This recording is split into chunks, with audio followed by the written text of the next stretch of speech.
All right, I think it's 11. You hear me? Everybody hear me? That's better. Okay. We're going to call the meeting to order. Ms. Belcher, will you note the time and attendance of the meeting? The Pledge of Allegiance. Mr. Labioso, would you like to lead the Pledge of Allegiance?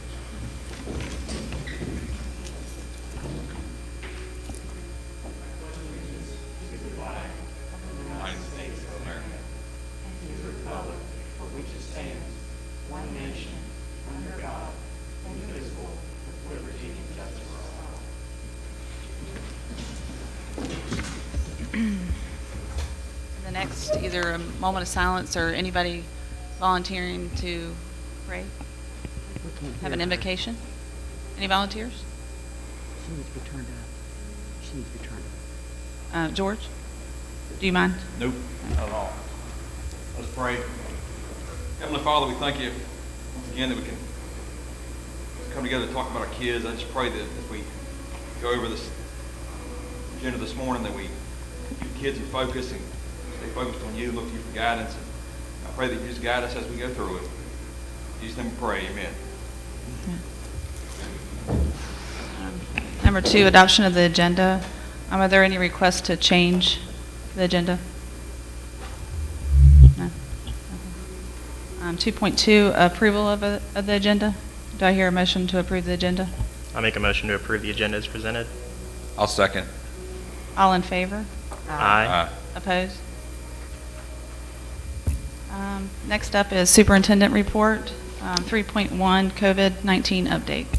Yeah, I just wanted to provide the board with a brief update on where we stand at this point. As you are aware, there was a state health commissioner order issued on August 12th, 21, requiring masking in schools. There are 2 exceptions that are applying to the classrooms. Persons with health condition or disabilities that prohibit wearing a mask can request medical accommodation or exemption. And it also allows for any person with a sincerely held religious belief to wearing masks in school to request a reasonable accommodation. So because of that order, we have developed 2 forms, and the board will be talking about those later on in the meeting. We have a medical exemption form and a religious accommodation request form. But again, we'll be talking about those a little later. Just a reminder that all of our goals are to keep students and staff safe, keep our kids in school because we know they need to be in school. They benefit from in-school learning and being together, and to keep our schools open. So as we move through this morning, those are the goals that we're trying to keep in mind, well, that we are keeping in mind. As of an update, as of this morning, we have 2 positive students who tested positive for COVID-19, and they're in isolation. We have 45 student contacts and 1 staff contact in quarantine. And we have several other students that are awaiting test results at this time.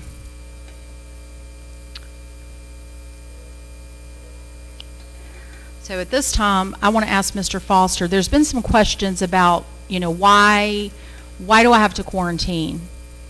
What are with the new VDH guidelines? So it can get very confusing. So we've tried to simplify as best as we can this morning as to when VDH, Virginia Department of Health, requires us to quarantine students and staff. Mr. Foster. So what we've tried to do, what we've tried to do is simplify, and by simplifying, I'm using some icons so that it makes it a little bit clearer as to what the rules are.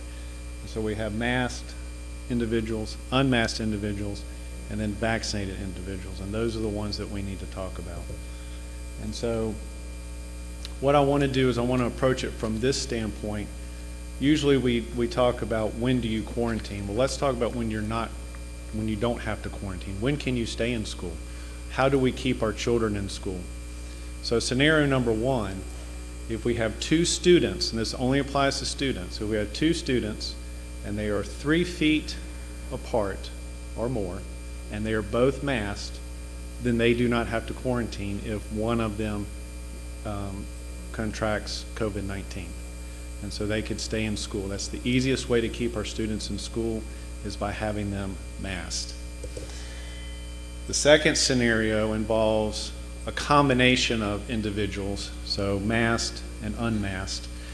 And this applies to both students and adults, and that's 6 feet. So if individuals are distanced by 6 feet, then they would not have to quarantine when we have a masked and unmasked or two unmasked. And that one, obviously, you can't get as many students into the classroom, and so that scenario would be the least beneficial to our students staying in school. And then the third scenario where you do not have to quarantine is if you are fully vaccinated. And what fully vaccinated means is that it's 2 weeks from your second dose, or 2 weeks if it's a 1 dose, but it's 2 weeks after your final dosage, or if you've had COVID-19 over the last 3 months. And so in that case, if you are considered vaccinated, then you would not have to quarantine if you were deemed a contact. And so right now, our students who are age 12 and older, and then our teachers, can get the vaccine, in which case if they are fully vaccinated, even if they are determined to be a contact, they would not have to quarantine, they would not have to miss school, and they would not have to miss work. Do you want me to keep going, or do you want to? I'll take over, thank you.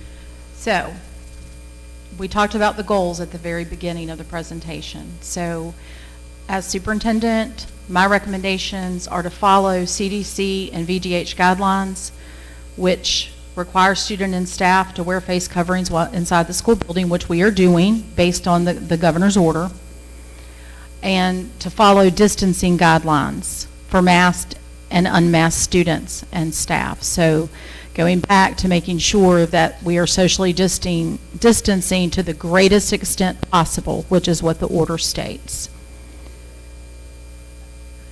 Any questions for the board, from the board?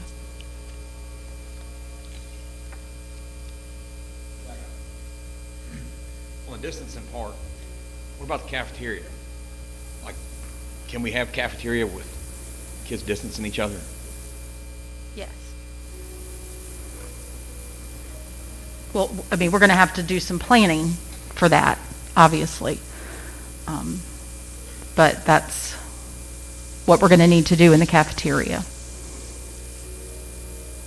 Thank you. You're welcome. Any other questions? Good. Next up is hearing of citizens and delegations. Ms. Belcher, is there citizens that would like to address the board? Yes. Miss Kathy Tolke.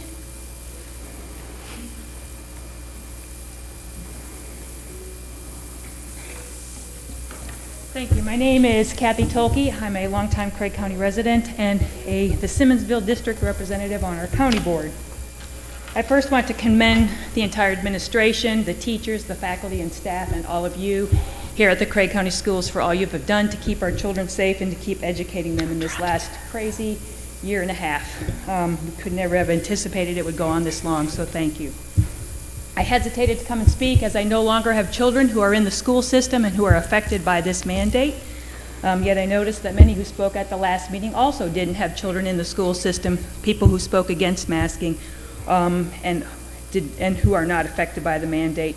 And I've talked with several parents who were expressing to me their concerns about the decisions made at the last meeting, so I'm here to voice some of those concerns.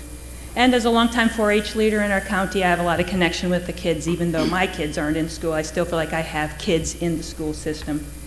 Just from a Board of Supervisors perspective, it was mentioned we should maybe go rogue and kind of do our own thing, disregarding the state mandates. I would say that we financially cannot afford to do that if the state would decide to pull our funding. We are dependent on state funding, whether we like it or not. We are a small county, and we need the help from the state to keep this school system running. And I'm grateful that we have that help and that we can have a school that is in our county. Just to talk about masking, we see the COVID numbers rising. We know that masks aren't perfect in stopping the spread of the disease, but we also know that aerosol particulate is somewhat stopped by masking, and so that reduces the risk to all of our children. I think it also helps to remind them to keep their hands away from their mouths and away from their noses.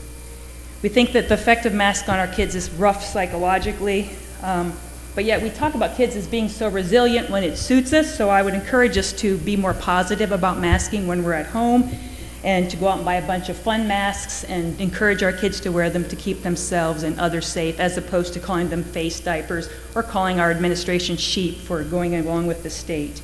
I usually avoid quoting scripture in these situations in school settings, but when we talk about religious exemption, I would encourage us to look at the end of Matthew 25, where they're talking about separating sheep from goats, and the sheep go on the right, and the king says to those, "You are the ones who are invited to come in." And he says, "When I was hungry, you fed me. When I was thirsty, you gave me something to drink," and on and on. And they say, "When did we see you needing all of these things?" And he said, "Whatever you did to the least of these, you've done to me." So I would encourage us to look out for the least of these. For doing too much can be a minor inconvenience, but doing too little can have dire consequences. Thank you. Thank you. Ms. Carissa Anderson.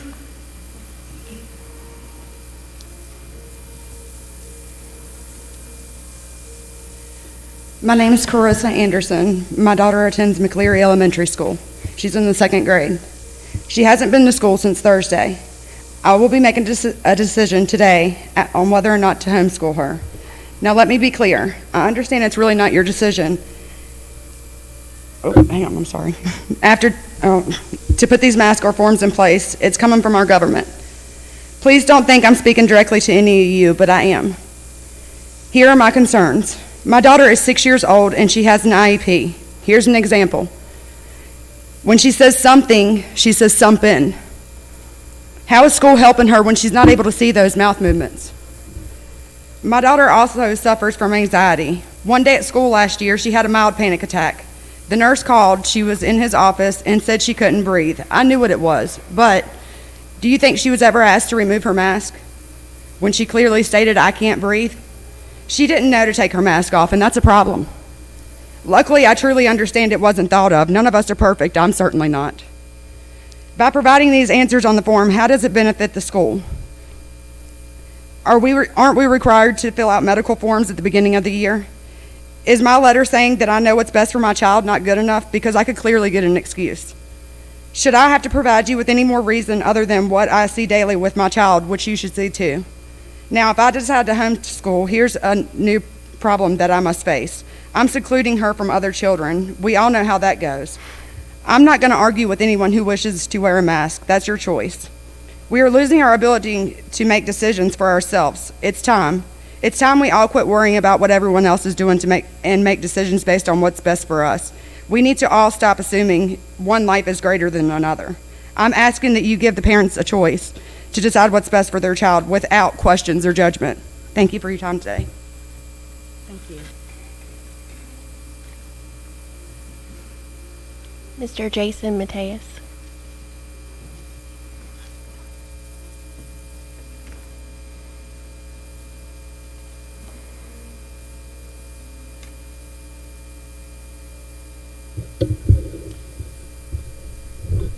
Thank you to the board for having us here to speak. My name is Jason Mateus. I spoke last week, so I won't continue with the introduction. You know who I am. I live in Sinking Creek. I've been a resident. Well, moved to Craig County 11 years ago. Father of 7, and I keep hearing these stories from parents like this lady. It's time to stop pretending that what is happening here is anything other than child abuse. It's time to stop pretending, okay? Children are not at risk of getting seriously ill or dying from COVID. 0.001%, less than 0.01% by the CDC's own numbers. It's time to stop the madness. And the fact is that the government is lying to everyone. All of this nonsense they put on the screen about 6 feet, 3 feet, it's all made up. There's no source for any of that information. At best, the distancing guidelines were based upon spittle, right? But we knew actually a year ago, that this is an aerosolized virus. So the single biggest factor for children in this building is the ventilation system. Have you looked at the ventilation system? That's the single biggest factor for viral load. If it were an issue, which it is not for children, nor even for the staff here, because COVID is only a moderate risk for those past retirement age. The median age of death in America is 80 years old, okay? It's not an issue here, so we need to stop pretending that this is an important thing. 0 studies have shown that masks are effective, and we need to stop masking our children. Tony Fauci himself co-authored a paper several years ago where he stated that the vast majority of deaths from the Spanish flu in 1918 were from bacterial pneumonia due to mask wearing. These elites that are telling us what to do know the truth, and they're lying to us. If you don't acknowledge that and make your decisions based upon the fact that you are facing wicked, evil men who are lying to you under the guise of keeping you safe, you will not make a decision that is either moral or courageous for these children. It's time to stand up and say no. The governor does not have the moral authority to say that all kids may wear masks. I don't care what the Code of Virginia says. The reality is that what they're doing is repugnant to the Constitution of this Commonwealth. It is invalid on its face. There is zero authority of the civil government over health to make these kind of health mandates, and I ask that you would stand up against it, unmask our children, and allow them to breathe so that we don't have more situations Sir, your like time this is- mother your has time is reported up. this morning. Thank you very much. Mr. Justin, I'm sorry, I don't know how to say your last name. Pavoni.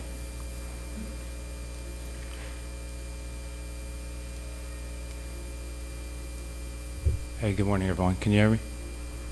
My name is Justin Pavoni. I'm actually new to the Sinking Creek Valley, so hello, everyone. This is not the way I'd like to start by meeting everyone, but I'm going to go ahead and second what Jason said. I'm a father of 4. We homeschool our kids, and I would never put my children in a school that child abuse is a policy of the institution. First of all, anyone who knows anything about genocide knows that the first thing that people do is divide the population up into 2 groups, and they pit them against each other, the masked and the unmasked, the vaccinated and the unvaccinated, Jew and Gentile, black and white. And they want us fighting each other. Why? Because that way they can control the population and steer people where they want it to go. I'm here to tell you, as a former fighter pilot and veteran of a war in Afghanistan, which was a total scam, that they are doing a global takeover right now. It is a 3-part takeover. There is a monetary piece where they are going to wreck the monetary system. There is a vaccine passport piece where they are going to force people to have vaccines and whatever to go to the grocery store. And there is the third piece of it, I'm sorry, which I forget off the top of my head because I'm a little bit flustered. I'm sorry. But if you are a Christian and you have read the book of Revelations, then you need to recognize that this is the beast system. It is the inability to go to the store, to do anything unless you have the mark or the particular technology. So if they combine those things, we are in really big trouble. So now is the time to stand up. The mask is a precursor to that. It is total child abuse. Being able, first of all, to what do you do when you put a mask on someone? You dehumanize them. You can't see their face. Anyone who has seen a child look at you, you can't see their smile. It is child abuse, okay? What do you do with a human if you want to torture them? You put them in solitary confinement. You make them stay 6 feet away from each other. Anyone who is a farmer or rancher knows that you need to put a second bull in with your cow or else he will get depressed. They are doing this on purpose. If I was going to do something to try and actually hurt humanity, I would tell them to put masks on their face, stay away from each other, stay inside where they don't get sunshine and vitamin D, which is vital to your immune system, and take a poison injection which has formaldehyde, heavy metals, baby tissue, aborted baby tissue, et cetera, inside of it. And then I would tell you that if, unless you get it, you can't do things. This is so absurd. We need to stand up right now and tell people enough is enough, or there is going to be a fight. The country is going to collapse, and that is by design. Thank you. That's all, Ms. Smith. Moving on to new business. 5.1 CCPS mask exemption forms.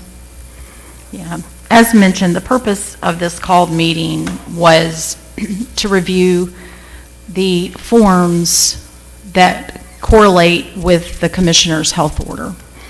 So you have the medical exemption request form, and then you have the religious exemption request form.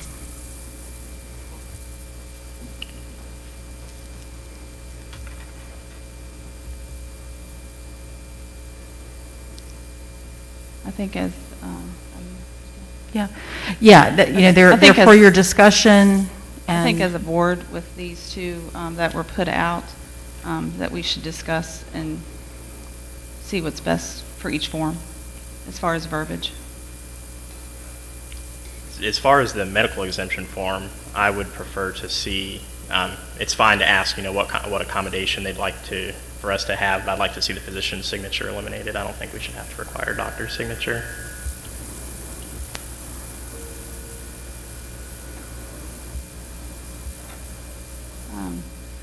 Personally, with the medical exemption form also, I'm in agreement with Trace. I do think that a parent should have to have some type of diagnosis.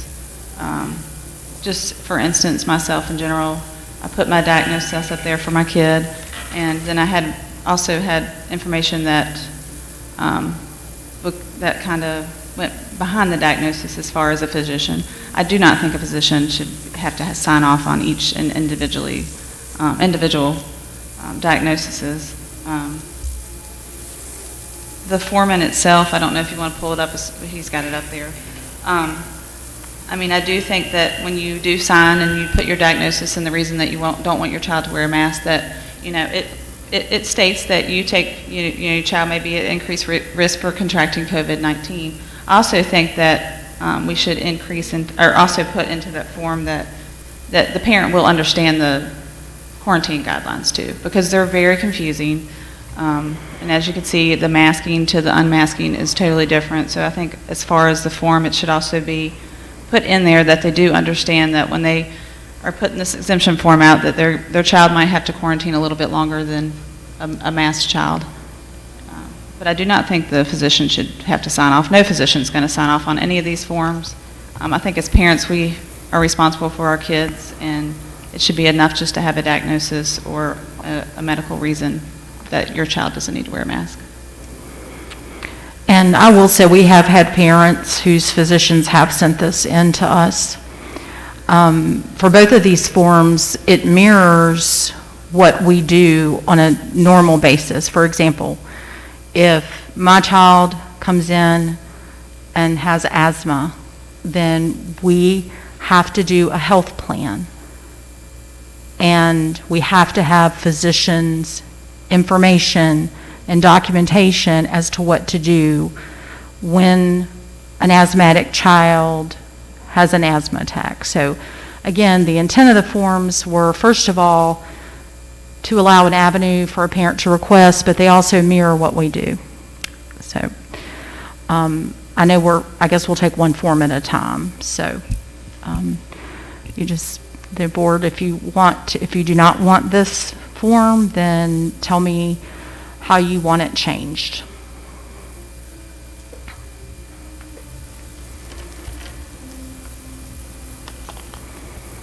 I'll make a motion to amend the form, eliminating the physician's signature requirement. I guess it's going to modify some of the rest of it, of course, because it says, I certify that in my professional opinion, et cetera. So some of that's obviously going to need to be changed as well. I don't know exactly how to amend it specifically, but eliminating the physician's signature and then just requesting of the parent what reasoning they have for requesting the exemption. I would like to request medical documentation. It may not need to be a physician order, but I think, allowing documentation, because if a child does have a medical need, we need to know what it is and what we need to do if they're in school. So we certainly can amend that without the physician's signature, but asking for documentation. Now, the medical forms that they fill out at the beginning of the school year, everybody has to fill those out given their children's medical conditions. So with this form, it's going to be a different form than the medical form. So if they filled out the medical form, they should already have the information of what is wrong with their child. You're correct, but that's not always the case. True.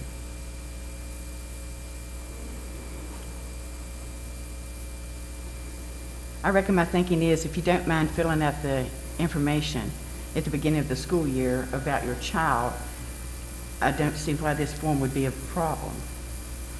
Because the school needs information of the children in order if something happens, they'll be able to care for the child. That's just my thinking. Yeah, and I do think, again, that if you have a medical reason, you will have some type of, it might not be a physician's signature saying that, my child has migraines and it causes, the mask is going to cause the migraine. But as long as there's a diagnosis for asthma, migraines, anxiety, and there's supporting documentation for that, then I think that's how we should go about it. I agree. It wasn't hard for me to have supporting data sent to the administration, for me, personally, as a parent.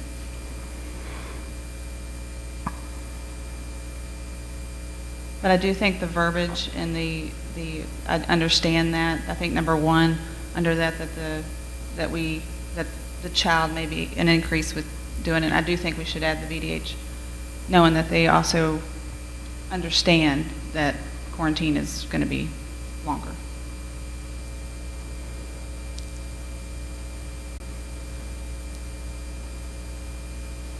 So I guess, Trace, can you repeat your motion? Sure, it died for lack of a second, so I'll just make a new motion to amend the medical exemption form to eliminate the physician's signature, requesting documentation for the medical exemption and stating the reason for the medical exemption. And then adding in as well the increased quarantine, statement of the increased quarantine. Do I hear a second?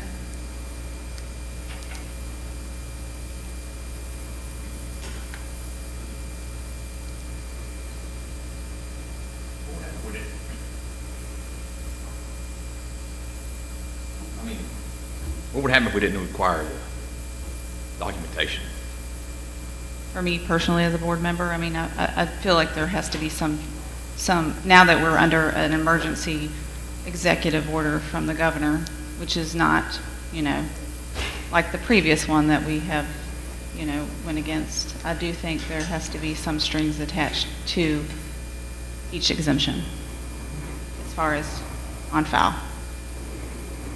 And if you go back to the presentation, keep kids safe. If they have medical conditions, we need to know about them.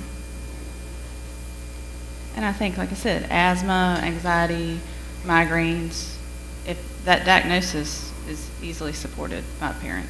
And they're already documented on their health forms at the beginning of the school year anyway, Same correct? documentation that I gave was given on my health screen, except for the supporting documentation that I sent to the school.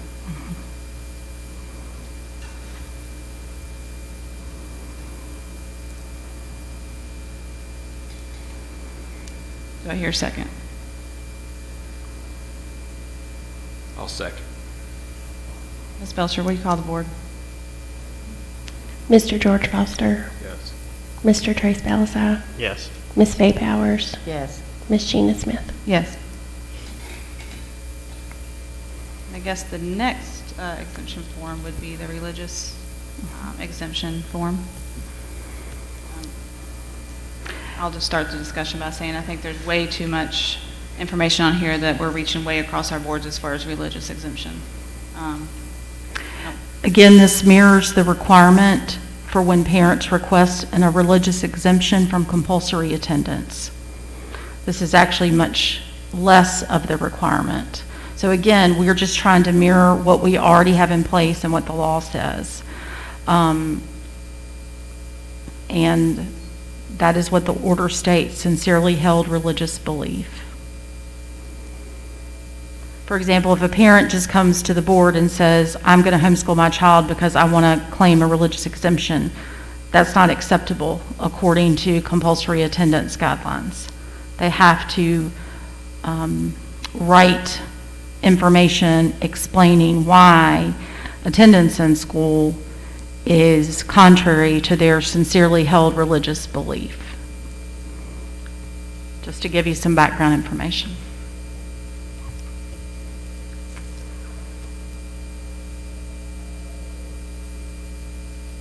And we have had parents turn these in as well.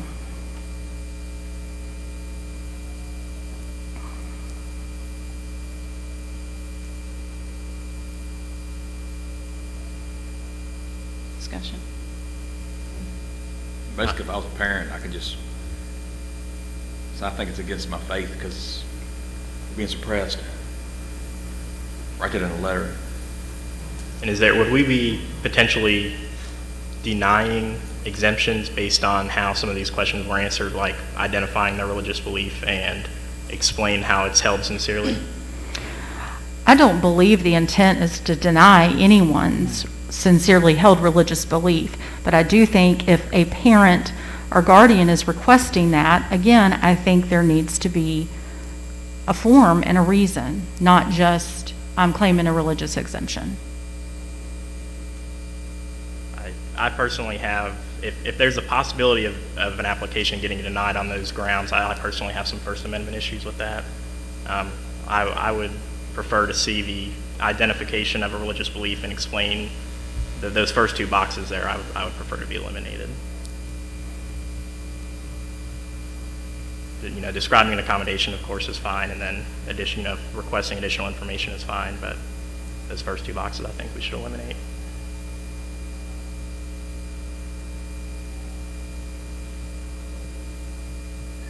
So box number 1, you're saying to eliminate too?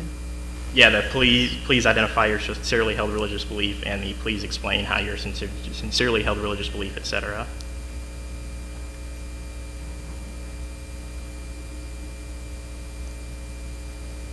So I'll make a motion to amend the religious exemption form to eliminate those two boxes, the first two questions there.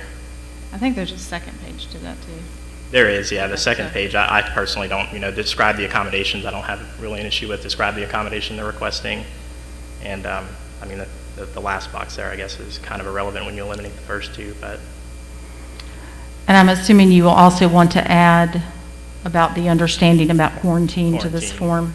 Yeah. If you want Same to two put that in that the we did. motion. The same wording from the medical exemption.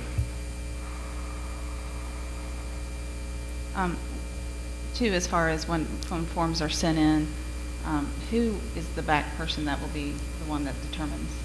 Would that be the superintendent? Yes. It will be superintendent. Ms. Wolf-Carper's collecting them, and then we review them. I review them, along with any of my administrative staff. And again, the intent is not to deny anyone's religious rights at all, but I do think we have to have something on file. I think in the past, I'm not sure, but I think the statistics will show that I'm not sure we've ever turned down a religious exam. Because it's their choice. Not if the documentation is presented correctly. I agree with you. I think we need to present the documentation.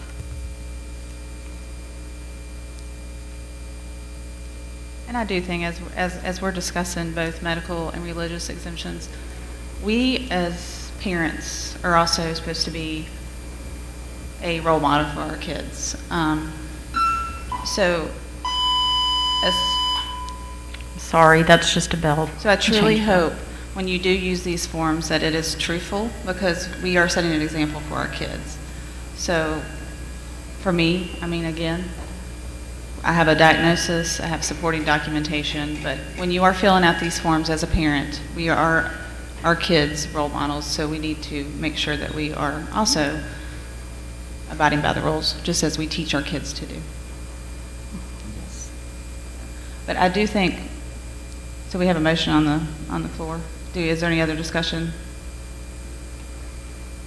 Repeat your motion, please. To remove from the religious exemption form the boxes that state, please identify you're sincerely held, etc., and please explain how you're sincerely held, etc., and then to add in the same wording for the increased quarantine guidelines.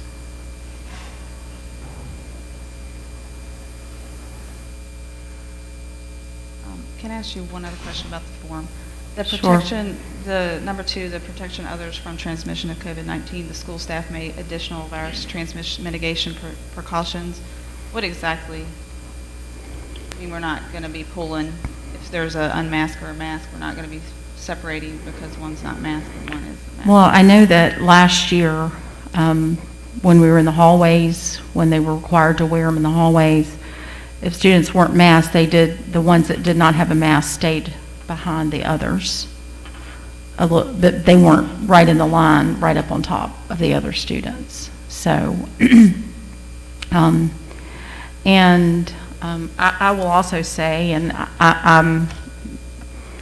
I wish more parents would have come, because I've had a lot of calls for parents who want their students wearing masks. I have had parents that have pulled their children out of school because they're afraid.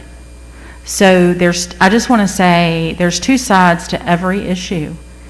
And there's some parents that are worried that if a large number of students are unmasked, and I've heard the research, and I'm not here to make an opinion, I'm just here to state that I've also had those phone calls, but, you've heard, from Ms. Tulkey, but we've not heard from others. I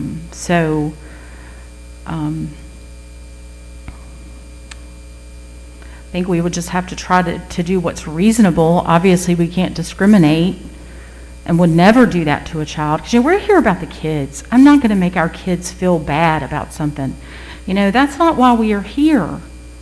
We are here to keep our kids safe. That's why we're here, and to teach them. So my administrative staff would never do anything to make a child feel bad, or because their parents want them to wear a mask or their parents don't want them to wear a mask. But And the public needs to know our hands are excessively tied right here as a board.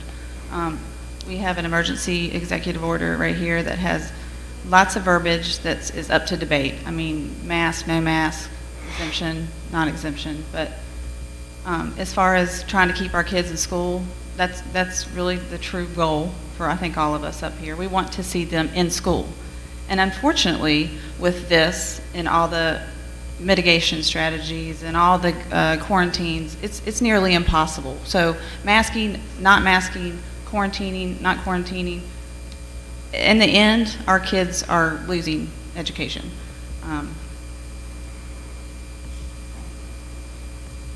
I personally think that if you are a Christian, and this is to the public out there too, not only you guys here, if you're going to fill out a religious exempt form, you're not going to mind sharing. God says us to step out in faith. And I think that if you're going to sign a religious form, you need to really search your soul to pray about before you do it. And I don't agree with taking anything out of it. I think that they need to put it in there. now, we've had a motion. Yeah. So if second, Do we have or what do we need to do? So there's a motion on the table. Do I have a second for that motion? I'll second. Ms. Belcher, call the board. Mr. George Foster, Yes. Mr. Trace Belisai, Yes.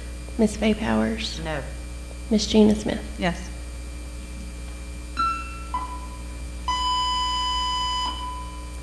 Okay. Next up is board comments and information.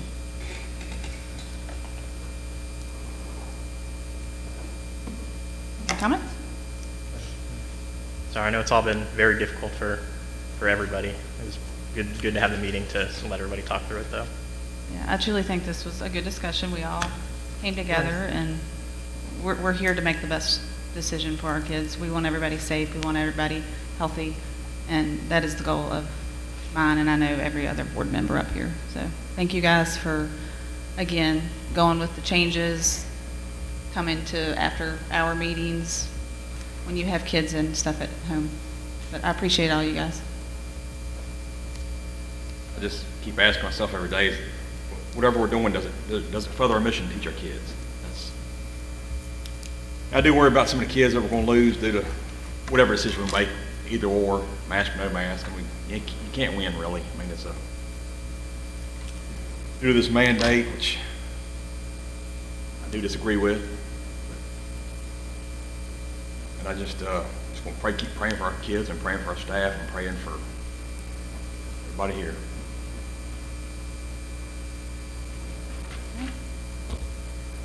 This meeting is adjourned. I'll make those changes and send them out this afternoon. Thank you.